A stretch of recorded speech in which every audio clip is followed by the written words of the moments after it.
Юу үндсэн хуулинд дав заалдах эрхтэй гэж бичигдсэн байт юм л да. Тэгээ дав заалдах эрхийг цаазаар авчихсан заалтчтай наадаг чинь.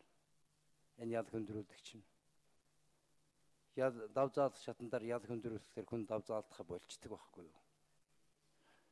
Наад процессын хуулийн буцаадаг юм чинь бодвол зайлшгүй байх ёстой юм байна. Энийг л хийлдэ. Үндсэн хуулиа битгий зөрчилдө. Шудраг шүүхээр хэрэгэ шүүлгэх дав заалдах эрх болвол үндсэн хуулиар олгогдсон цорын ганц эрх штэ хүний. Тэгээ чи дав заалдлаа гэд ял нэмждэг явдлын ийм балмад явдлын байж болохгүй штэ. Хөндрүүлэх шаардлага байд юм бол тэр прокурорны эсэргүүцтэй бичээд хоригдсон дав заалдаад анх шатны шүүхийн шийдвэрийн хүчингү болоод дахин шүүхээр орж иж наадах чинь шийдэгдэх ёстой асуудал штэ. Буцчихж. Энэ буцаах чинь заавал байх ёстой асуудал байхгүй юу? Одоо би та нарт тодорхой жишээ хэлье. Гэгэн цагаан өдөр хүний амьд хүрчихсэн хүн цагаатгсан шийдвэрийн зүүн аймгийн нэг шүүхтэр гарчихсан байна. Та нар яаж байгаа? Дөрвөн хүн гэрт хамт архитаж жагаад муудалцаад нэгэнд биенээ хутлаад нас орчихсан. Эмнэлэгт хүргэж өгсөн. Шүүх буцаага байчихсан штэ гэд. Ийм хачийн өнгөртөл гарч байгаа юм байна. Эрэндээ би гишүүдээс хүсье. Энэ эрүүгийн хууль муулийг энэ хамаа намаагүй ханддаг нэг болоод өгөөч. Энэ эрүүгийн хууль гэдэг юм чинь манай эрүүгийн хууль чинь болвол яг нарийнда Урман Германы их газрын эрүүгийн хуулиа.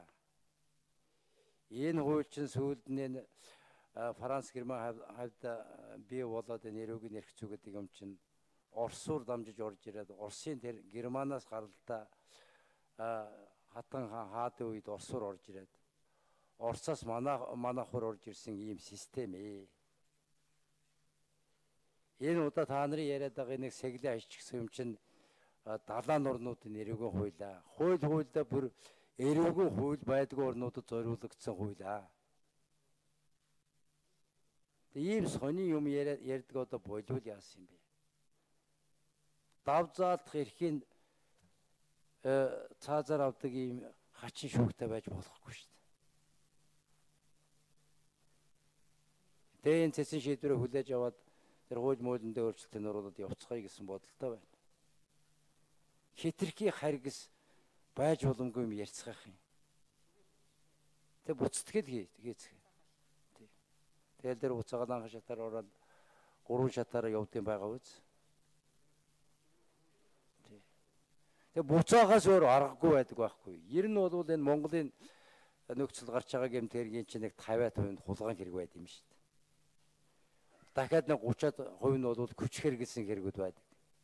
За бараг 40%. Үлдэс нь бол өөр төрлийн хэрэгүүд байдаг. Ядаад ах юм байхгүй. Ийм л хуульд орно. Ийм л хэрэг гардаг орно манайх бол. Би чинийг ерөөсөө дэмжихгүй байна. Хөндрөөж огт болохгүй. Дав заалдах шатны шүүх прокурор дав заалдсан ч ядаа хөндрүүлж болдгоо, ойрхирчиж болдгоо.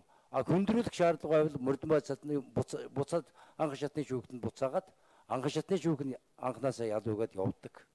Ийм л зарчим. Одоо бол хүлээгээд авчихаа. Та нарын ярьж байгаа юм чинь буруу мөн хөргөлөө.